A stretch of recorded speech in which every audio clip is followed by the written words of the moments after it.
The colony was quiet in the early morning. Mist covered the hills, and soft light touched the grass with silver. Small houses stood in rows, their roofs shining from the dew. People were already awake, moving through their daily work. Children prepared for school, while adults gathered for farming or trade. Among them was a little girl named Myra. She was 7 years old, with wide eyes full of wonder and curiosity. Unlike most children who stayed close to their homes, Myra liked to wander. She loved the fields, the trees, and the faraway valley that stretched beyond the colony fences. Myra often asked her parents why the valley was left untouched. Her mother said it was not safe. Her father told her it was a place for creatures that did not belong in human homes. But Myra could not stop thinking about it. She had seen birds fly over it and sometimes heard strange sounds carried by the wind. To her, the valley was a place full of secrets waiting to be discovered. One morning, while others were busy with their work, Myra decided to walk further than before. She carried a small bag of breadcrumbs from breakfast and a flask of water. She told her parents she was going to play near the fences, but her heart already planned to cross them. Her steps were light, and her spirit was bright with adventure. She climbed a low wooden gate and ran into the tall grass that led toward the valley. The ground became uneven as she walked, and the air grew cooler. The mist lifted, revealing rocky cliffs and strange plants. She saw colors in the flowers that did not grow near her home, and insects buzzing that she had never seen before. Myra felt as if she had entered another world. She followed a narrow path made by animals and finally reached the heart of the valley. There, hidden between two large stones, she saw something that made her stop and stare. It was a nest. The nest was built from branches, leaves, and shiny pieces of metal that must have been carried from the colony or fallen machines. Inside the nest lay broken shells, large and thick, with strange patterns across them. Most of the shells were empty, and Myra guessed the creatures had already left. But then she noticed movement. A small shape wiggled in the center of the nest. Myra stepped closer and gasped. It was a dragon hatchling. The little creature was not like the stories told by elders. It was not grand or graceful. Instead, it looked awkward. Its head was too large for its body. Its wings were short and bent. Its scales were rough and dull, not shining like the pictures in books. Its tail dragged weakly, and its eyes were cloudy. Myra could see why no one would call it beautiful. The hatchling noticed her. It lifted its head and hissed, baring small teeth. Its sound was not strong but shaky, as if even anger was too heavy for it. Myra should have been afraid, yet she felt no fear. The hatchling was trying to scare her, but its effort only made her heart soften.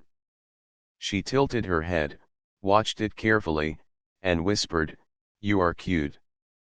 The hatchling blinked, as if the word confused it. For the first time, it did not hiss. It only stared at her with round eyes that seemed unsure. Myra smiled. She crouched near the nest but did not touch it. Instead, she pulled a small piece of bread from her bag and placed it gently on the grass. The hatchling sniffed the air. Its small claws scratched the ground, and slowly it dragged itself forward. It looked weak but determined. When it reached the bread, it sniffed again and then nibbled with tiny bites. Myra giggled softly, watching its clumsy eating. "You like that," she said with delight. "I will bring more for you." The hatchling chirped, a sound so small and strange that Myra laughed again. It was not the roar of a dragon but a squeak, like a bird learning to sing. To Myra, it was the sweetest sound she had ever heard. She sat near the nest for a long time, watching the hatchling move, eat, and rest. She imagined what it would be like to see it fly. She wondered if its wings would ever grow strong. She thought about how alone it must feel, with no brothers or sisters near. The idea of leaving it by itself made her heart heavy. When the sun began to rise higher, Myra knew she had to return to the colony. Her parents would worry if she stayed too long. She stood up and brushed off her dress. The hatchling tilted its head, following her with its cloudy eyes. For a moment, Myra felt as if it did not want her to go. "Do not worry," she whispered softly.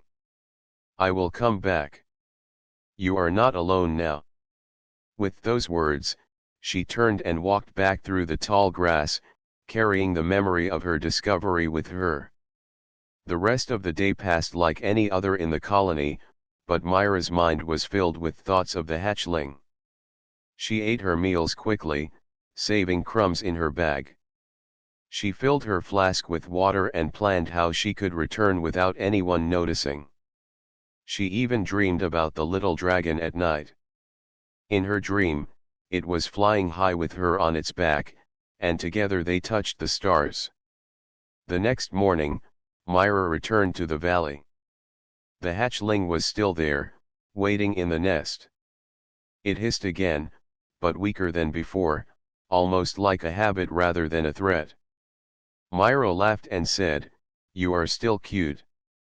She placed food near it, and this time it came closer without hesitation. As the days passed, this routine became her secret. She visited the hatchling every morning and every evening. She fed it, gave it water, and spoke to it as if it were her friend. She named it Rin, a short name that was easy to say. The hatchling began to recognize her voice. It no longer hissed but chirped when she arrived. Myra felt a bond growing between them. She no longer saw an ugly creature. She saw a life that needed her. Rin was clumsy and strange, but to Myra it was special. She knew others would laugh if she told them, so she kept the secret close to her heart. One evening, as the sun set and painted the valley in shades of orange, Myra sat beside Rin and watched the sky. She whispered, "One day you will fly. I know you will. And when you do, I will be there with you." The hatchling rested its head on the grass near her feet, as if it understood. The air was calm, and the world felt quiet. Myra's heart was full of joy. That night, as she returned to her home, Myra realized that her life had changed. She was no longer just a little girl of the colony. She was a friend to a dragon, even if no one else could see the beauty in it. To her, Rin was not the ugliest hatchling. Rin was the cutest creature in the world. And so the story of a human child and a dragon began with a single word spoken in kindness. Morning light touched the roofs of the colony, and voices of workers filled the air. While most children walked toward the learning hall, Myra walked in the opposite direction. Her small bag was ready with crumbs of bread, dried fruit, and a flask of water. Her steps were light and fast because she knew someone was waiting for her. Myra reached the valley with excitement. She passed tall grass, listened to the songs of hidden birds, and hurried to the nest between the rocks. When she arrived, Rin was already awake. The hatchling lifted its head and chirped in a soft voice. Its cloudy eyes brightened the moment it saw her. "Good morning, Rin," Myra said cheerfully. She placed food on the grass, and Rin crawled forward. The little dragon nibbled the bread, then drank from the flask she held out carefully. Myra laughed as drops of water dripped down its chin. Every day the scene repeated. Rin grew a little stronger, and Myra grew more attached. She no longer thought of the valley as strange or dangerous. To her, it was a secret home for friendship. She talked to Rin about her daily life, about her lessons in the colony, about the stories told by elders. Rin could not answer with words, but it chirped, squeaked, and tilted its head as if it understood every sound. Myra loved how Rin moved. Its steps were clumsy, its wings too small, and its tail often knocked pebbles aside. Yet each awkward motion made her smile. She would clap her hands when Rin tried to flap its wings. Sometimes the hatchling tumbled forward, landing flat on the ground. Myra always picked it up gently and said, "You are strong, Rin. You will fly one day." The bond between them became stronger each week.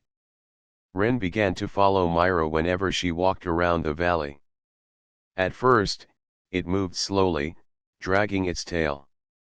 Later, it hopped and trotted in uneven steps to stay close. Myra enjoyed the feeling of being followed. It made her laugh and made her heart warm. But life in the colony was not so simple. One afternoon, Myra's older cousin Lian noticed her sneaking away. He followed her quietly and discovered her secret. He watched from behind a bush as she fed Rin and spoke with happiness. His eyes grew wide with shock. He had heard stories about dragons, but he never expected to see one so near.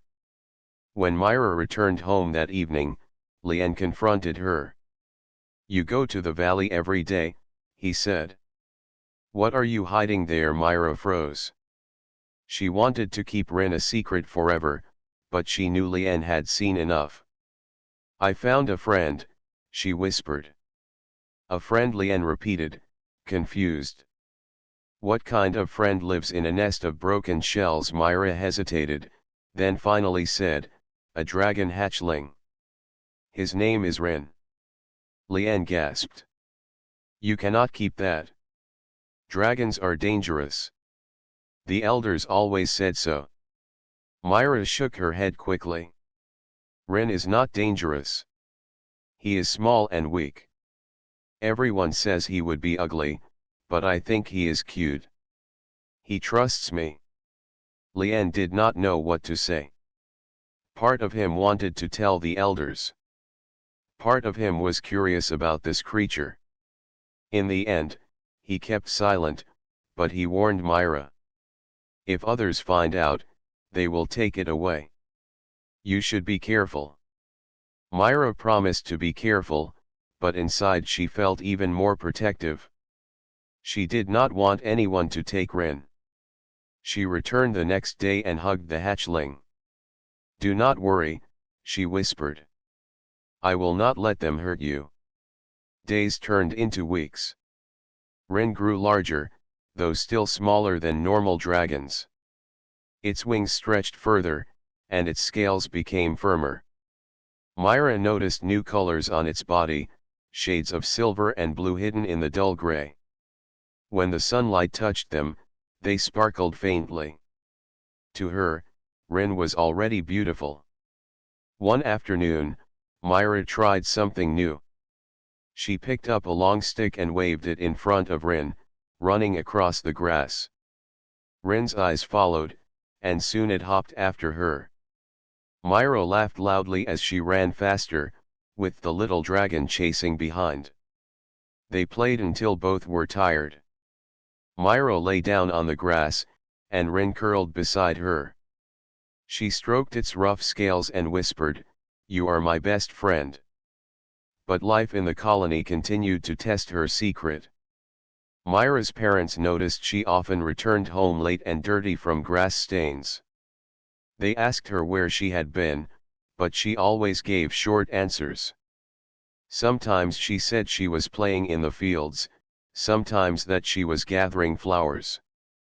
They believed her because she was young, but questions began to grow in their minds. One evening, her father said, "Myra, you must be careful where you wander. The valley is not safe. Stay near the colony." Myra lowered her head and nodded, but in her heart she knew she could not stay away from Rin. The bond was too strong. Another test came when a group of older children from the colony teased her. They saw her carrying her bag of crumbs and laughed. "Why do you save food like that?" one boy asked. "Are you feeding the birds?" Myra smiled softly and answered, "Yes, the birds." She did not want to reveal her secret. The children laughed again and ran away, leaving her alone. Myra felt both relief and sadness. She wished she could tell the truth, but she knew no one would understand. Her only comfort was Rin. Whenever she sat beside him, she felt safe. She could tell him everything without fear. She spoke about her dreams of traveling beyond the colony, of touching the stars, of seeing dragons soar in the sky. Rin listened quietly, his eyes fixed on her, his tail curled around his small body. One morning, Myra decided to test Rin's wings. She stood a short distance away and called, "Rin, come to me." The hatchling flapped its wings and tried to lift itself. It rose a little above the ground, then fell back with a thud. Myra clapped and cheered. "You did it! You flew for a moment. You are getting stronger." Rin chirped proudly, as if he understood her joy.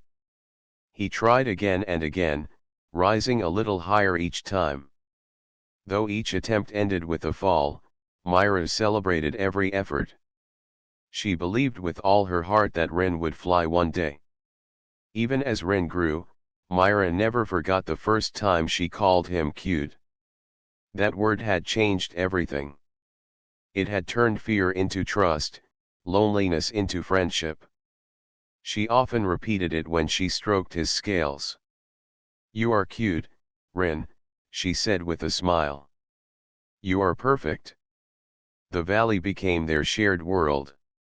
It was not just a place of rocks and grass but a land of laughter, secrets, and dreams. Myra's small footprints and Rin's claw marks marked the ground where they played. The sound of her voice and his chirps filled the air. But in the distance, unseen by Myra, changes were coming. The colony was beginning to face harder seasons. Crops were weaker, storms were stronger, and people were more cautious. The elders whispered about dangers in the wild. And sooner or later, Myra's secret would not remain hidden. For now, though, she was just a 7-year-old girl sitting in a valley beside a dragon hatchling. She laughed, he chirped, and together they created a friendship that neither humans nor dragons had ever known before. Myra believed it was only the beginning. The days in the colony passed with a quiet rhythm, but in the valley, Myra and Rin's bond grew stronger with every visit. Rin was no longer the tiny weak hatchling Myra had first found. He had grown taller, his wings stretched wider, and his scales began to show patterns of silver that shimmered faintly in sunlight. To Myra, he was already the most beautiful creature she had ever known. Yet life around them was beginning to change. The weather grew harsher as dark clouds often gathered on the horizon. Winds swept across the fields, bending tall grass and shaking the roofs of the colony homes. The elders whispered that a storm season was approaching, one stronger than any in recent years. Families prepared by repairing walls, storing food, and tying down anything that could be blown away. Myra listened to her parents talk about the storm in the evenings. She watched her father secure their house and her mother gather supplies. But while the colony worried about their own safety, Myra worried about Rin. The nest in the valley was weak, built from branches and scraps. If strong winds came, Rin would have no shelter. The thought made Myra restless at night. She lay in her bed staring at the roof, thinking only about how to keep Rin safe. One morning, Myra ran to the valley earlier than usual. Rin chirped with joy when he saw her, rushing forward on clumsy steps. Myra hugged him tightly, her face pressed against his rough scales. "A storm is coming," she whispered. "You must be safe." Rin tilted his head, not understanding the words but sensing her worry. Myra looked around the valley, trying to find a solution. She gathered stones and branches, attempting to build a stronger shelter around the nest. Rin watched her curiously, sometimes trying to help by dragging a stick, though it was often too heavy. Myra laughed at his effort but felt her heart warm at his attempt. By the afternoon, she had created a small wall of rocks around the nest. It was not much, but she hoped it would give some protection. She stroked Rin's head and said, "Stay strong. I will come again." That evening, the sky darkened earlier than usual. The wind howled outside the colony, and rain began to fall in heavy sheets. Myra sat by the window, unable to relax. Her parents lit lanterns and spoke about staying indoors until the storm passed.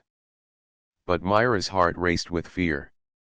Rin was alone in the valley, and the small wall she built would not be enough against the storm. She waited until her parents were distracted, then quietly slipped out of the house. The rain soaked her clothes instantly, and the wind pushed against her small body. But Myra did not stop. She ran through the muddy path, crossed the wooden gate, and entered the tall grass. Lightning flashed in the sky, followed by deep thunder that shook the ground. The storm was strong, but Myra's determination was stronger. When she reached the valley, she could barely see through the rain.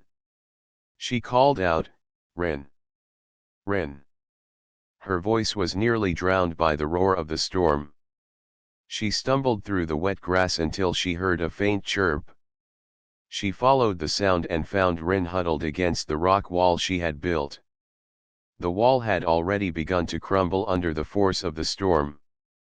Rin's small body trembled, his wings pressed tight against himself. Myra rushed to him, kneeling in the mud. "I am here," she said firmly. She wrapped her arms around him, shielding his body as much as she could. The wind whipped at her back, but she held on tightly. Rin chirped again, pressing close to her warmth. The storm raged for hours. Myra stayed with Rin, whispering soft words to calm him even when her own body was shaking with cold. She told him stories about the colony, about how one day he would fly above the clouds, about how he would see the world with her by his side. Her words were simple, but they carried strength. Rin listened, his eyes wide and fixed on her face, as if her voice was the only safe thing in the world. Finally, the storm began to weaken. The thunder grew distant, the rain slowed, and the wind calmed. Myra was exhausted, her clothes soaked and her hands muddy, but relief filled her heart. Rin was safe. She stroked his head gently and whispered, "We made it through together." When morning came, the colony discovered what had happened. Myra was seen returning from the valley with mud-stained clothes and tired eyes. Her parents scolded her for running into the storm, but they could not stay angry for long when they saw her determination. Other colonists whispered about her bravery. Some shook their heads, saying she was foolish for risking her life for a weak creature. But others felt curiosity about the bond between the girl and the hatchling. The elders called Myra to speak with them. They asked her what she had found in the valley. Myra stood tall, even though she was small and young. She said, "I found a dragon hatchling. He is my friend. His name is Rin. He is not dangerous. He is kind." The elders murmured among themselves. One of them said, "Dragons are not meant to live with humans. They are wild and strange." Myra replied with clear eyes, "Maybe so. But Rin trusts me. I trust him too. I will care for him. I will not let him be alone." Her words surprised the elders. They saw that her bond with the hatchling was strong and true. After much discussion, they decided not to interfere, though they warned her to be careful. Myra agreed, but inside she knew nothing would make her give up on Rin. That evening, Myra returned to the valley. Rin greeted her with happy chirps, hopping around her feet. She laughed and hugged him. "The storm is gone. We are safe now." From that day forward, Myra and Rin were seen differently. Some colonists began to visit the edge of the valley, curious to catch a glimpse of the hatchling. At first, Rin was shy, hiding behind rocks whenever strangers appeared. But with Myra by his side, he grew braver. People noticed how he followed her, how he chirped when she laughed, how he looked at her with trust. The storm had tested them, and they had endured. The bond between Myra and Rin was no longer just a secret friendship. It was becoming something larger, something that the colony itself could not ignore. For Myra, it was simple.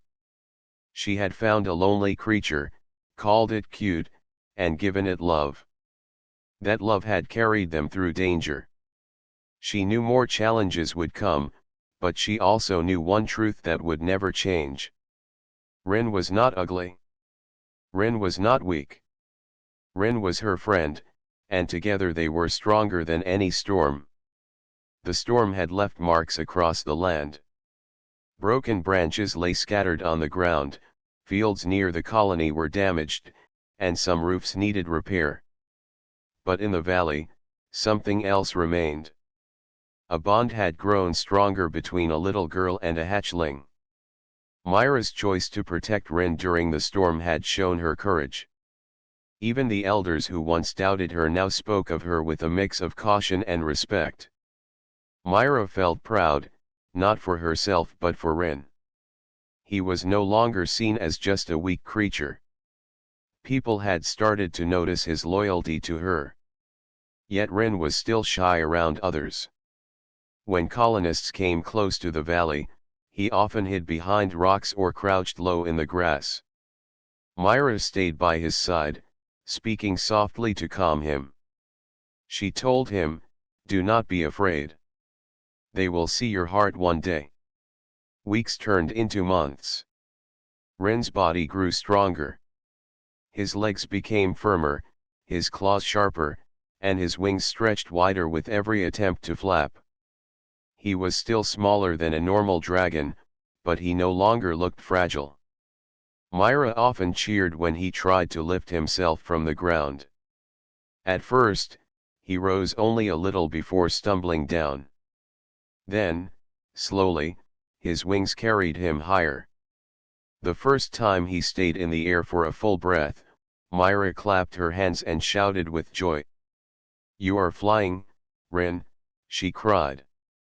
"You are flying." Rin chirped proudly, circling clumsily before landing with a thud near her feet. She hugged him tightly, laughing with delight. That day became one of her happiest memories. Myra's visits to the valley were no longer secret. Children from the colony began to follow her, curious to see the hatchling. They watched from a distance at first, whispering among themselves. Some laughed at Rin's clumsy movements, but when they saw how Myra cheered for him, their laughter softened. Slowly, a few of them dared to come closer. One boy asked, "Can he roar?" Myra shook her head with a smile. "Not yet. He chirps." She cupped her hands around her mouth and chirped like Rin. The dragon answered with a real chirp, tilting his head playfully. The children laughed, not in mockery but in wonder. Another girl asked, "Can we touch him?" Myra looked at Rin. "Only if he allows it," she said gently. She held out her hand, showing how to be calm. Rin sniffed the air and allowed the girl to touch his rough scales. The girl gasped with excitement. Soon, more children wanted to try. Rin stayed close to Myra, trusting her presence, and allowed a few to stroke his back. Word spread through the colony that the hatchling was not dangerous. Adults who once feared dragons began to see Ren differently. They saw a creature that followed a child with loyalty, a creature that chirped instead of roared, a creature that had survived because of kindness. Still, not everyone was convinced. Some elders warned, he is growing. One day he may become wild like other dragons. Be cautious. But Myra never doubted Ren. She believed that love and trust could shape his heart forever. Life continued with new routines. Myra brought food, but Ren also learned to hunt small creatures in the valley. He chased insects, caught tiny animals, and once even surprised Myra by bringing her a shiny pebble as if it were a gift. She laughed and said, "Thank you, Ren. It is beautiful." She kept the pebble in her pocket, treasuring it like a jewel. One afternoon, Myra and Ren sat together on a hill overlooking the colony. The sun was setting, painting the sky in orange and pink. Ren rested beside her, his tail curled around her feet. Myra leaned against his warm body, feeling comfort in his presence. "You will grow bigger," she whispered. "Maybe bigger than the houses. But no matter how large you are, you will still be my friend. I will always call you cute." Ren chirped softly, as if answering her promise. As the seasons passed, Ren's wings finally carried him higher and longer. He practiced every day, lifting himself above the valley. Myra would cheer from below, running as he flew above her. His flight was not smooth, but each attempt grew stronger. When he landed, Myra hugged him and praised him for his courage. The colony began to notice these flights. Farmers working near the fields pointed to the sky and said, "That is the hatchling. Look at him fly with the girl watching." The sight amazed them. They had feared dragons for so long, yet here was a dragon that seemed gentle and protective. One evening, a group of hunters returned to the colony and spoke of seeing wild dragons in the distance. The elders grew worried, but they also remembered Myra's Ren. They began to wonder if perhaps a bond between humans and dragons was possible. The thought was new and strange, but Ren and Myra had already proven the power of trust. Myra herself did not think about such big questions. To her, Ren was simply her best friend. She cared little for what the elders debated. Her joy was in the laughter they shared, the games they played, and the dreams they built together. Sometimes she would tell Ren about the stars. She would point to the sky at night and say, "One day, we will fly up there. You and me." Ren would stretch his wings as if agreeing. Myra believed with all her heart that it was possible. The colony began to change as well. Where once people only spoke of fear, now they spoke of hope. Children visited the valley with Myra, bringing small gifts of food or water. Adults repaired fences near the valley but did not chase Ren away. They accepted his presence, even if with caution. Myra's love had softened their hearts. One day, Myra's father stood with her at the edge of the valley. He watched as Ren flew in circles, clumsy but determined. Myra's father said quietly, "You were brave during the storm. You kept him alive. Perhaps we judged too quickly." Myra looked up at her father with wide eyes. "He is not dangerous. He is family." Her father nodded slowly. "Maybe he is." That night, Myra lay in bed thinking about his words. She felt proud, not only because her family was beginning to accept Ren, but also because Ren was showing the colony something new. He was showing them that love could change how they saw the world. Weeks passed, and Ren's growth continued. His wings now carried him across the valley, and his voice grew deeper. It was still not a roar, but it was stronger than before. Myra laughed every time he practiced, cheering him on like always. Together, they had become a symbol. A girl and a dragon, growing side by side. People whispered about them in the colony, but not with fear. They spoke with wonder. Myra often thought back to the first day she met Rin. She remembered the nest, the hiss, and the word she spoke without fear. Cute. That word had begun everything. Now, months later, it had carried them to this point, where a dragon that was once called ugly was seen as noble, and a child's love was stronger than the doubts of an entire colony.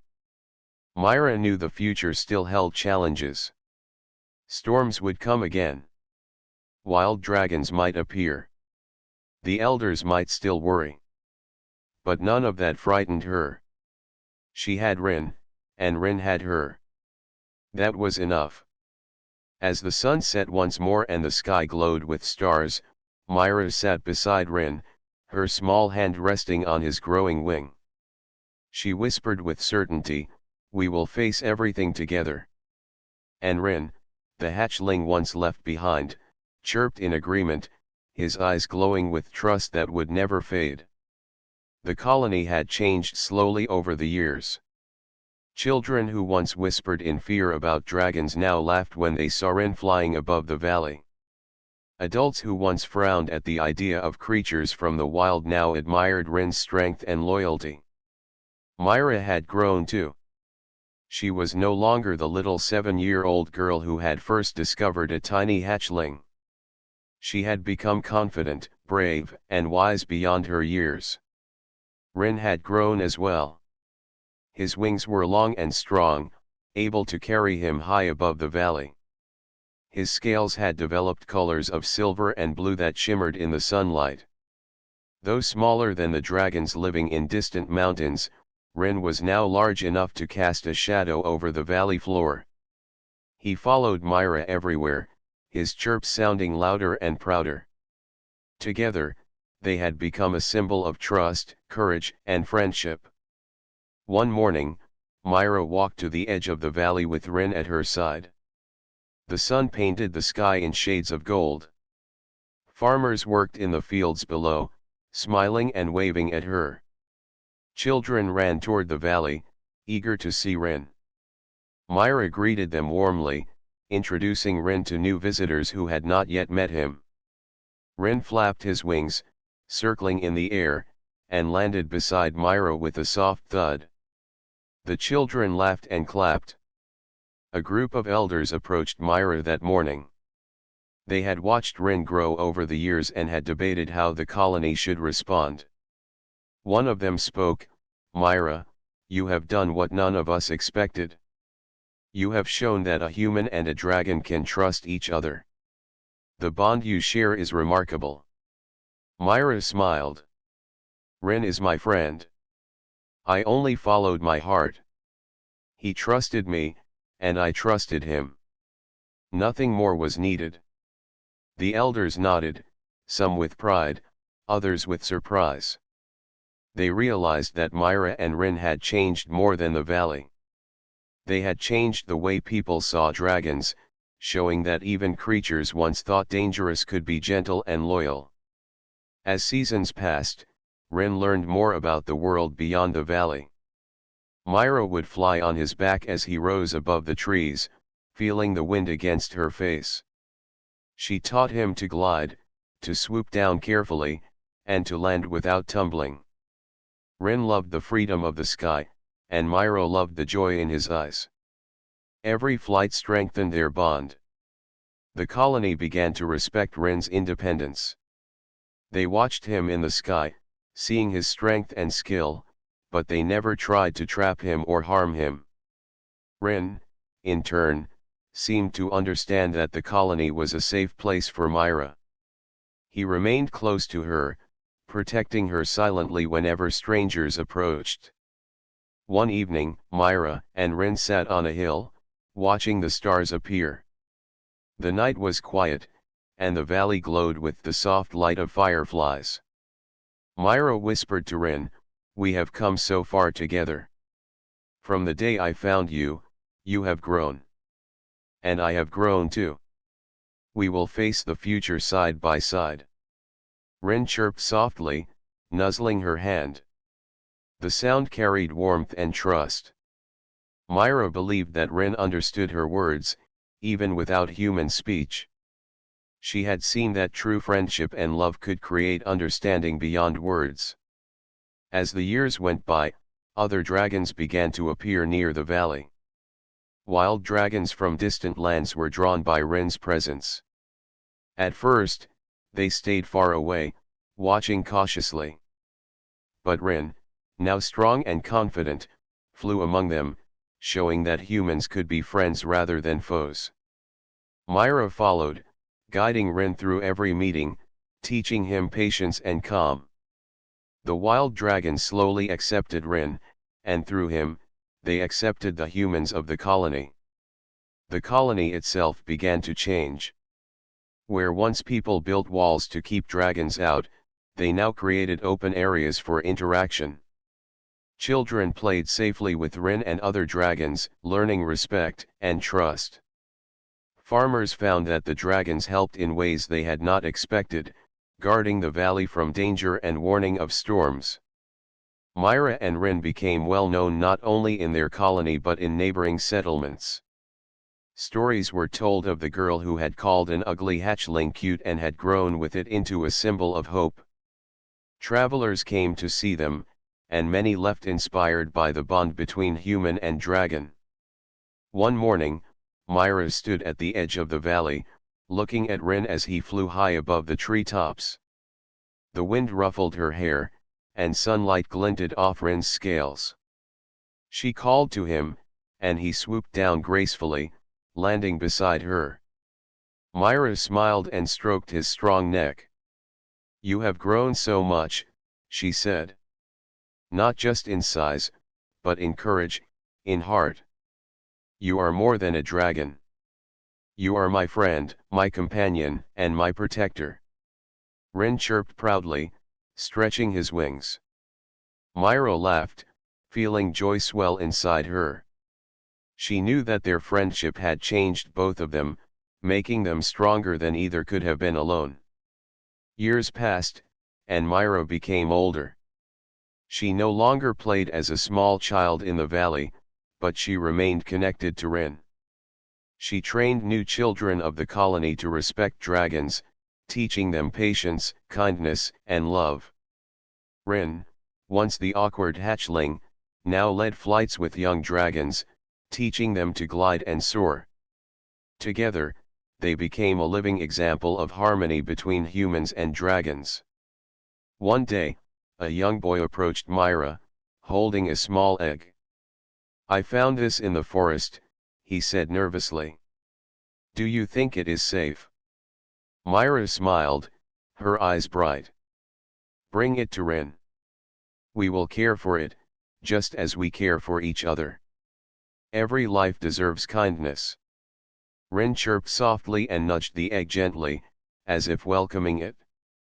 Myra watched as the hatchling from years ago had become a guide, showing new life that trust and friendship were more powerful than fear. The valley became a place of wonder. Dragons and humans shared the land with respect. Children grew up learning about courage, kindness, and understanding. Adults found joy in seeing the dragons fly above the fields. Myra and Rin were always at the center, not just as caretakers but as symbols of what could be achieved when love and trust guided actions. One evening, Myra stood on a hill with Rin, watching the sun set over the colony. The sky was painted in colors of gold and red. Rin circled above, gliding with grace, then landed beside her, nuzzling her hand. Myra whispered, "We have done it, Rin. We have shown them a new way. We have made a future where humans and dragons can live together in peace." Rin chirped once, softly, as if agreeing. Myra laughed and hugged him. She felt hope for the valley, for the dragons, and for the colony.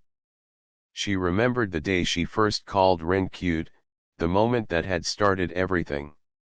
She knew that it had been a small word with great power.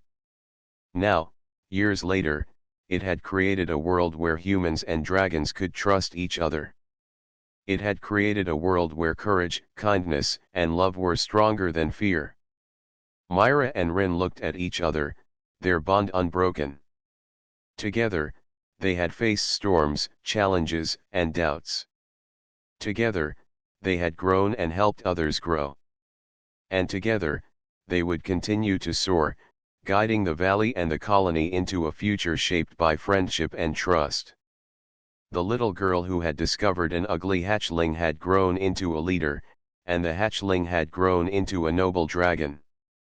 Their story would be remembered for generations, a reminder that beauty and strength are found in love, courage, and the trust shared between friends. As stars appeared in the night sky, Myra held Rin's strong wing in her hands. She whispered, "We have made a new world, Rin. A world where we belong." Rin chirped once more, and together they watched the stars, dreaming of all the adventures still to come. The valley was alive with trust, friendship, and hope. The colony was no longer afraid. Dragons and humans lived together, guided by the courage of a little girl and her hatchling. The future was bright, and it had been built by love.